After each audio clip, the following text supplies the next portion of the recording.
বানিয়ে নেব কাঁচা আমের আমসত্ত্ব। তার জন্য আমি এখানে দুটো কাঁচা আম নিয়ে নিয়েছি। আমগুলো ভালো করে ছিলে কেটে নেব।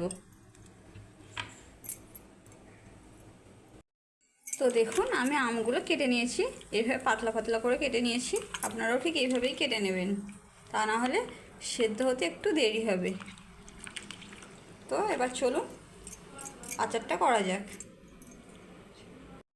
কড়াই বসিয়ে দিয়েছি, চিনি দিয়ে দেব। আমি দুটো আমের পরিমাণ মতন চিনিটা দিয়েছি, আপনারা আপনাদের পরিমাণ মতন চিনিটা দিয়ে দেবেন। দেখুন চিনিটা গলে এসেছে। চিনির মধ্যে অল্প লবণ দিয়ে দেব, অল্প লবণ আর 5 ফোড়ন কালো জিরে দিয়ে দেব, আর দুটো তেজপাতা দিয়ে দেব। দিয়ে ভালো করে একটু নেড়ে নেব। এবার কাঁচা আমগুলো দিয়ে নাড়তে থাকবো। আমগুলো দিয়েছি। একবার এইভাবে বাড়িতে আমসত্ত্ব বানিয়ে দেখবেন, কাঁচা আমের খেতে অসাধারণ হয়। আর আমার ভিডিওটা যদি ভালো লাগে অবশ্যই লাইক সাবস্ক্রাইব করে আমার পাশে থাকবেন। আমগুলো সব দিয়ে দিয়েছি, এবার ভালো করে নেড়ে নেব। দেখুন নাড়তে নাড়তে আমটার জল বার হচ্ছে। ভালো করে নেড়ে নেড়ে আঠালো করে নেব। আপনারা তো অনেকেই অনেকভাবে আমসত্ত্ব বানিয়ে খেয়েছেন, একবার এইভাবে বানিয়ে দেখবেন, খেতে অসাধারণ হয়। সবাই তেজপাতা দেয় না, আমি তেজপাতা দিয়েছি, কারণ তেজপাতা দিলে একটা আলাদা সেন্ট আসে, তাই আমি তেজপাতা দিয়েছি। আপনারা দিতেও পারেন, নাও পারেন।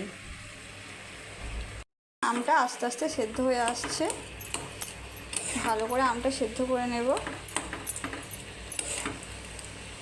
দেখুন আমটা অনেকটা সেদ্ধ হয়ে গেছে, আরও নেড়ে নেড়ে ভালো করে সেদ্ধ করে নেব।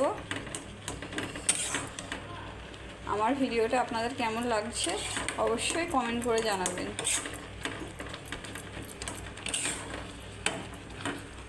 ভালো করে নেড়ে নেড়ে সেদ্ধ করে নেব।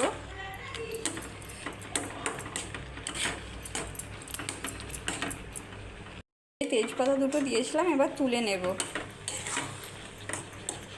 তো দেখুন আমটা একদম গলে গেছে, এবার ঢেলে নেব। এভাবেই বাড়িতে কম উপকরণে আমসত্ত্ব বানিয়ে নিতে পারেন।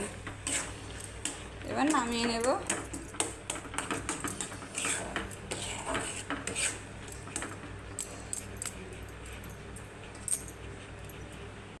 তো দেখুন ফাইনালি আমার আমসত্ত্বটা একদম রেডি হয়ে গেছে। দেখতে কতটা সুন্দর লাগছে।